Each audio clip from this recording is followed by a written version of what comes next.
آپ کے سامنے غلطی آئے، کسی کی غلطی آئے، تو پہلے دیکھیں کہ اس غلطی کے اسباب کیا تھے، ریزن کیا تھا اس غلطی کا، تاکہ آپ کو اس کے بارے میں فیصلہ کرنا درست ہو جائے، اور اگر آپ کے پاس اس کی اصلاح کی صورت ہے تو اس کی اصلاح کی صورت نکل سکتی ہے۔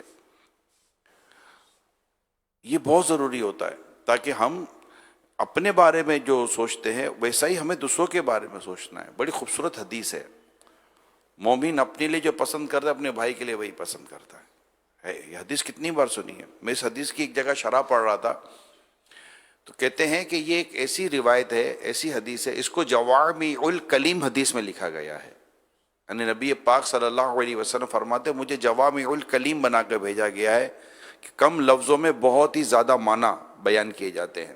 یہ حدیث ان جوامع الکلیم احادیث مبارکہ میں سے ایک حدیث ہے کہ مومن جو اپنے لیے پسند کرتا ہے اپنے بھائی کے لیے وہی پسند کرتا ہے۔ اس سے انسان ہمارے اتنے مسائل حل ہوتے ہیں، اتنے مسائل حل ہوتے ہیں کہ مت پوچھیے بات۔ کون اپنے لیے پسند کرتا ہے کہ مجھے کوئی دھوکہ دے، گالی دے، میرے ساتھ ناروا یعنی بدتمیزی والا سلوک کرے، مجھے ملاوٹ والا مال بیچے، مجھے دھمکی دے، مجھ پر ظلم کرے، میرا مال کھا جائے، میری جان کو خطرہ ہو جائے، کوئی بھی اپنے لیے پسند نہیں کرتا۔ تو جو ہم اپنے لیے پسند نہیں کرتے، ظاہر اپنے بھائی کے لیے بھی وہی ہم نے رکھنا ہے کہ ہم اپنے لیے پسند نہیں کرتے، کوئی مجھے زیادتی کا میں شکار ہوں تو میں بھی کسی کو زیادتی کا شکار نہیں کروں گا۔ میں چاہوں گا کہ لوگ میری عزت کریں تو میں بھی لوگوں کی عزت کروں گا۔ بڑی خوبصورت اس معاملے میں ایک سے زیادہ جگہوں پر اس کی حدیث اس روایت کی شروحات ہمارے بزرگوں نے لکھی ہے۔ تو اللہ پاک ہم سب کو عمل کرنے کی توفیق عطا فرمائے۔ اللہ پاک ہم سب کو عمل کرنے کی توفیق عطا فرمائے، اور ہم سب کو ایسا کرے جیسا اللہ اور اس کے پیارے رسول صلی اللہ علیہ وآلہ وسلم کو پسند ہے، کہ جو ہم اپنے لیے پسند کریں وہی اپنے بھائی کے لیے پسند کریں۔ اب دیکھیں یہ گھروں کے جو معاملات ہیں نا، یہ اس کی بھی جھگڑوں کی کئی وجوہات یہی ہوتی ہیں، جیسا میں نے بھی شروع میں ایک سمجھانے کے لیے بات بیان کی کہ جو اپنے لیے پسند کرنا ہے وہ اپنے دوسروں کے لیے پسند نہیں کرنا۔ یعنی میری امی آئے تو میری امی، تیری امی آئے تو تیری امی کیوں، میرے بھائی بہن آئے تو میرے بھائی بہن، اگر تمہارے بھائی بہن ہے تو تمہارے بھائی بہن کیوں، تو ایسا نہیں ہوتا۔ اب دیکھیں یہاں پر شوہر کا کردار کہ ابھی امی آنے والی ہے، اس نے بھی نہیں کہا کہ آپ کی امی کی میری امی، اچھا خرچہ تو اسی نے اٹھانا تھا، تو اس نے تو کوئی بھی اس واقعے کے اندر نہیں کیا۔ اسی طرح اگر دونوں طرف سے اسی طرح کا رویہ ہو نا، کہ جو آپ کی فیملی ممبر ہیں اس کو میں اپنا فیملی ممبر سمجھوں، جو میرے فیملی ممبر ہیں میں ان کو آپ کا فیملی ممبر سمجھوں، یعنی ہم ایک دوسرے کی فیملی ممبر کے ساتھ ہی اگر اس طرح چلیں گے تو الحمدللہ دونوں خاندانوں کے اندر محبت رہے گی، پیار رہے گا، الفت رہے گی، اور ایک اتفاق و اتحاد کی فضا قائم رہے گی۔ ورنہ پھر بڑے مسائل ہو جاتے ہیں، جھگڑے ہو جاتے ہیں گھروں کے اندر۔ بعض اوقات شوہر اپنی بیوی کے خاندان یا ان کے والدین کو برا بھلا کہتے ہوئے باز نہیں آتا، تمہارے ماں یوں، تمہارا باپ یوں، تمہارے بھائی یوں، تمہاری بہن یوں۔ اب وہ بھی تو اپنے ماں باپ بھائی بہن سے محبت کرتی ہے نہیں کرتی، وہیں پلی بڑی ہے، وہیں بڑی ہوئی ہے، وہ کیسے برداشت کرے گی؟ امام غزالی رحمۃ اللہ تعالیٰ علیہ لکھتے ہیں احیاء العلوم کی دوسری جلد میں، بیوی اپنی شوہر کی بدصورتی اور تنگ دستی برداشت کر سکتی ہے، بد اخلاقی برداشت نہیں کر سکتی۔ کچھ مرد ایسے بد اخلاق ہوتے ہیں، ایسے بد اخلاق ہوتے ہیں کہ مت پوچھئے بات۔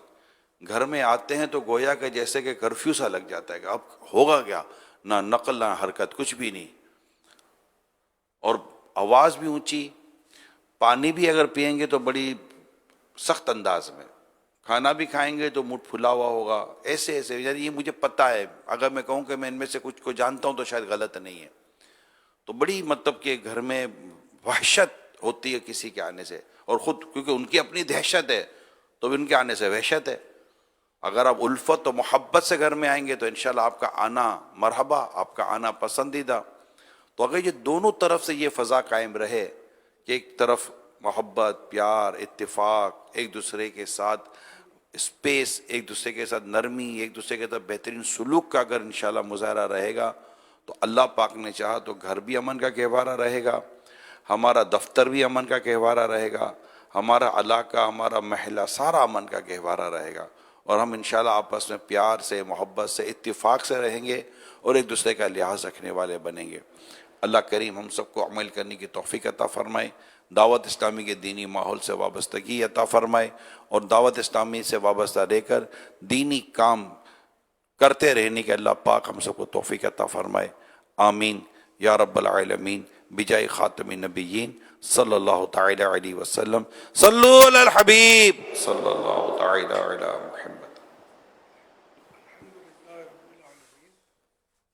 والصلاة والسلام على خاتم النبيين أما بعد فأعوذ بالله من الشيطان الرجيم بسم الله الرحمن الرحيم الصلاة والسلام عليك يا رسول الله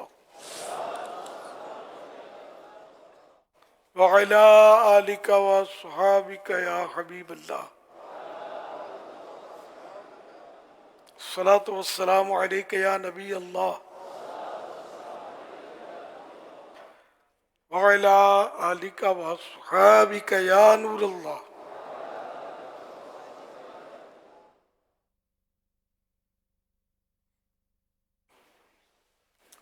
نویت سنت الاعتکاف، جب کبھی داخل مسجد ہونے کی سعادت پائیں اعتکاف کی نیت ضرور فرمائیں۔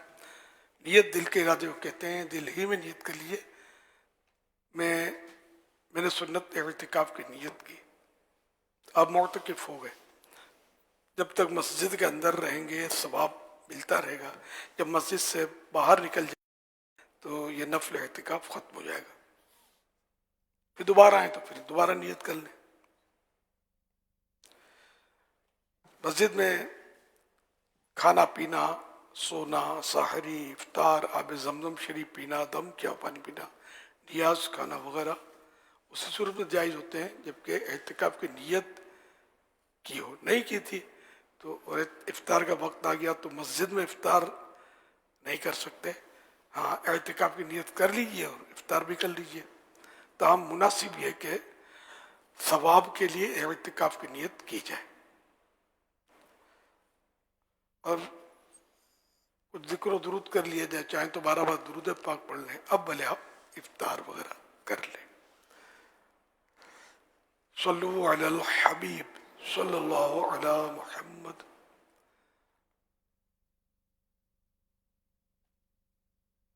اربعین عطار پیج نمبر 25 سے فرمان آخری نبی صلی اللہ تعالی علیہ وآلہ وسلم، ہر وہ بات جو اللہ پاک کے ذکر اور مجھ پر درود پاک بھیجے بغیر شروع کی گئی وہ ہر برکت سے محروم و خالی ہے۔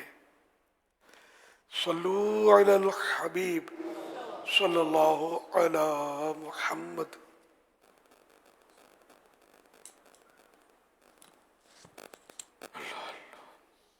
الحمدللہ 1446 ہجری کے رمضان کریم کا 16واں روزہ ہے، اور عاشقان رمضان، عاشق اور معتکفین نماز عصر کے بعد جمع مدنی مذاکرے کا سلسلہ ہے۔ آپ سوالات کیجیے، ہر سوال کا جواب وہ بھی بالصواب یعنی درست دے پاؤں، ضروری نہیں۔ اور صحن میں جوتے استعمال کرے اور وہ کہے یہ مسجد کے اسپیشل جوتے ہیں، تو کیا ایسا کرنا جائز ہے؟ کیا اس کی اجازت ہے؟ جہاں عوامی تنفیر ہوتی ہو، لوگ مطلب باتیں بناتے ہوں، تو اس جگہ پر بچنا چاہیے، کیوں لوگوں کو سمجھ نہیں آتی کہ کون سا حصہ مسجد ہے، کون سا خارج مسجد ہے، کون سا فناء مسجد ہے، عام طور پر توجہ نہیں ہوتی اس طرف۔ تو بعض جیسے سردیوں میں وہ موزے آتے ہیں اس طرح کے جوتے جیسے لگتے ہیں، تو لوگ مسجد میں وہ پہن لیتے ہیں، اور پاک ہوتے، صاف ستھرے ہوتے ہیں، تب بھی مطلب جہاں لوگ مطلب یعنی کہ کنفیوز ہوتے ہوں تو وہاں اس طرح کے موزے بھی پہننے سے بچنا ہی اچھا ہے، کہ خواہ بحث ہوگی، لوگ مطلب اعتراض کریں گے، باتیں کریں گے، غیبت میں پڑیں گے، فلاں بے ادب ہے، مسجد میں جوتے پہن کے چل رہا تھا میں نے دیکھا، اللہ وہ جوتے تھے ہی نہیں، موزے تھے۔ تو لوگوں کے اس وقت تک لوگوں سے الگ تھلگ نہ ہو جب تک کوئی سخت مجبوری نہ ہو۔ واللہ تعالی اعلم ورسولہ اعلم عز وجل وصلی اللہ تعالی علیہ وآلہ وسلم. صلو علی الحبیب صلی اللہ علی محمد. وضو کرنے کے لیے نا تیاری کرنے لگا تھا میں، تو اس صورت میں نا میرے منہ کے اندر چلی گئی مکھی. تو میں نے کلی کرنے کی کوشش کی، کلی تو میں نے کر لی، میرے دل کو تسلی نہیں ہوئی ویسے. تو میں نے الٹی کرنے کی کوشش کی، الٹی کی میں نے، باقی یہ پتہ نہیں چلا مکھی اندر چلی گیا باہر آ گیا. اب آپ سے یہ پوچھنا تھا روزہ ہے کہ نہیں ہے؟ مکھی چلی گئی تو کلی کر کے نہیں، وامٹ. پاپا ان کے پہلے تو مکھی چلی گئی نا، اس کے بعد یہ بیچارے کلی کرتے رہے نا کہ مکھی نکل رہے. اب وہ نہیں نکلی نا، پھر اس کے بعد جو ہے نا آخر میں انہوں نے الٹی کی، تو الٹی سے جو ہے نا وہ کہہ رہے ہیں کہ اب میرا کچھ کیا ہوگا روزے کا. اچھا مکھی نکلی اب تک طے نہیں ہوا. جی لیکن وہ الٹی کر چکے ہیں خود انگلی ڈال کے نا. اللہ اکبر. اس میں ایسا ہے کہ جس سے کہ مکھی خود بخود چلی گئی حلق کے اندر تو روزہ نہیں ٹوٹتا. اب اگر انگلی ڈال کر ارادتاً الٹی کی اور وہ الٹی منہ بھر تھی اور اس میں غذا یا پانی نکلا منہ بھر تھی، تو منہ بھر اس کو بولتے ہیں کہ جو بلا تکلف رکے نہیں، در کر کے نکل آتی ہے نا، تو اس سے روزہ ٹوٹ جاتا ہے. اور اگر بغیر کوشش کے خود بخود الٹی ہو گئی تو بھلے کتنی زیادہ ہو اس سے روزہ نہیں ٹوٹتا.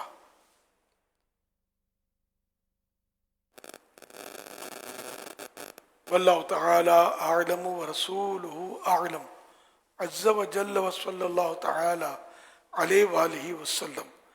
صلو علی الحبیب صلی اللہ علیہ محمد. نتیجہ کیا نکلا؟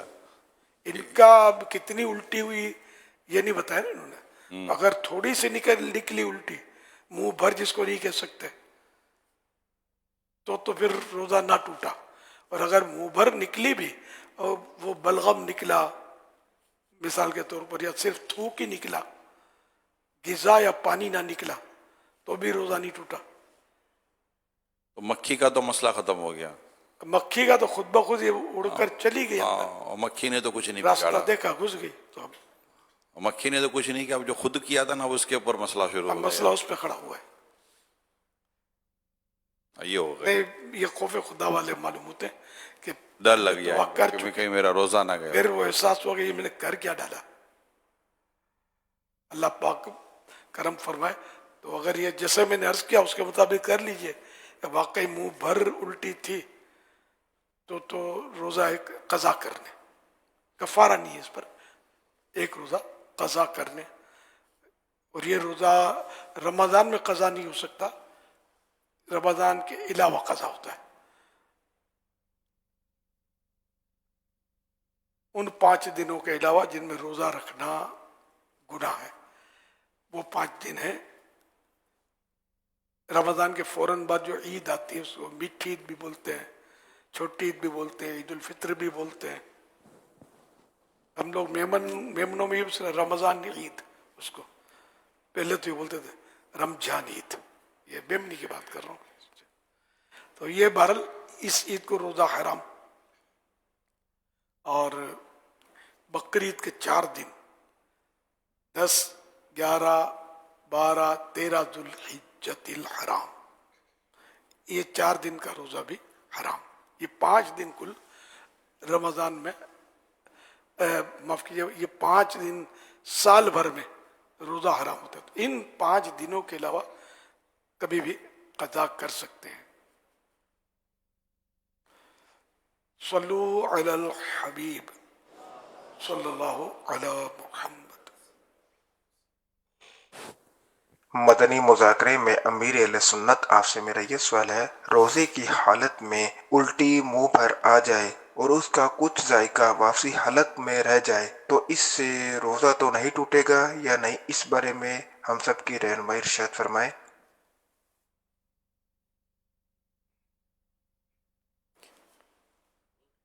قے کی ڈیٹیل جو ہے ساری تفصیل وہ لکھی بھی ہے فیضان رمضان میں.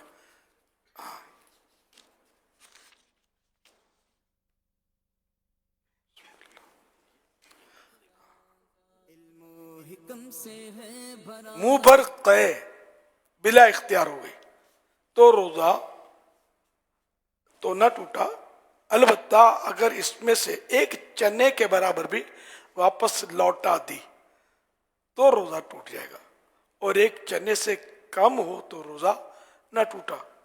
جب منہ بھر قے کی تعریف، منہ بھر قے کے معنی یہ ہے اسے بلا تکلف نہ روکا جا سکے.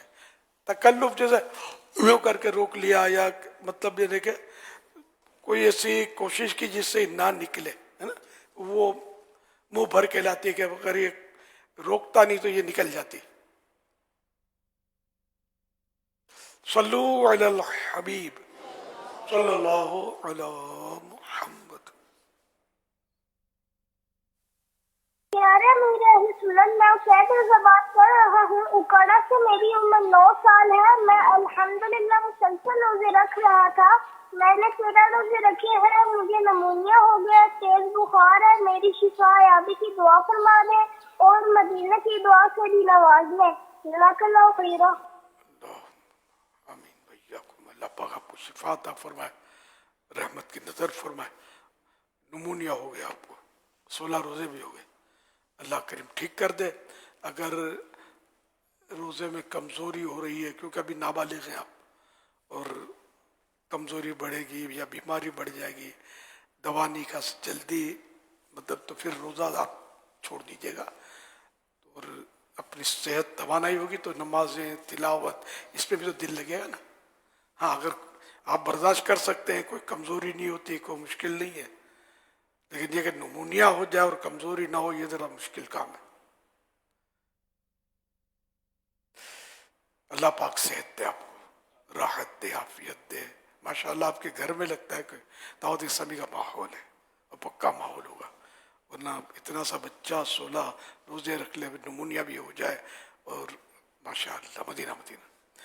صلو علی الحبیب صلی اللہ علیہ محمد. اللہ آپ سب کو حج نصیب کرے، سارے گھرانے کو، اور میٹھا مدینہ دکھائے.